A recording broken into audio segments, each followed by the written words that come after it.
Wanondiziva chaizvo mukatongovhunza ngiri neraini rese. Zvakafamba sei taura izvi? Tataenda kunovhima.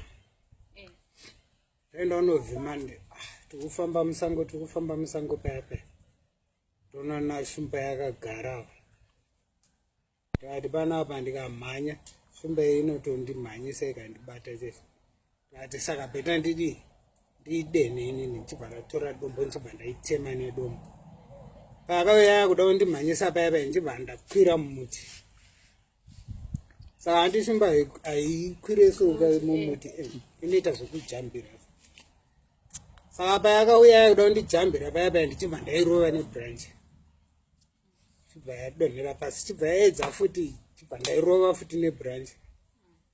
Saka ichibva yagara pasi paya. Saka ndofunga yange yakutemera kuti handinoburuka manje. Ichibva yagara paya ndarama ndiri mumuti muyamwe. Ndakaona kutanga kurara.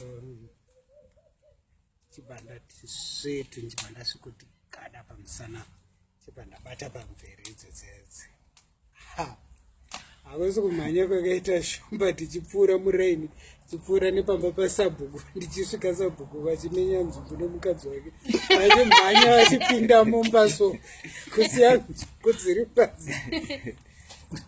3 hours ndiri pamusana peshumba tichipinda mese nemuminzwa so ndakangobatirira ndakarara pamusana so. After 3 hours ndopayakazenge yaneta manje. Haya kufamba zviya zvokuratidza kuti haichakwanisa kana kufamba kwacho. Ndopa ndakaijambira pasi ndichibva ndaipunzira pasi.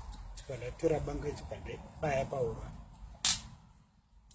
Kwauchimhanya mumaraini ndikati akaita nyamaoko vanhu endai munovhiya vanenge vachida nyama yeshumba.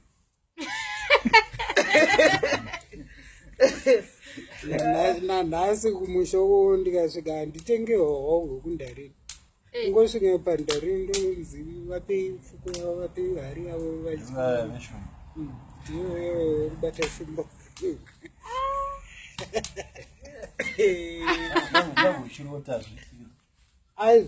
Ngotiwo makore aya akanda ndinenge ndainzi ndaisvikirwa. Anzi nyange uchirota zviti. Masvikirwa nani? Vanoti ndaisvikirwa nembuya nemudzimai wambuya nehanda.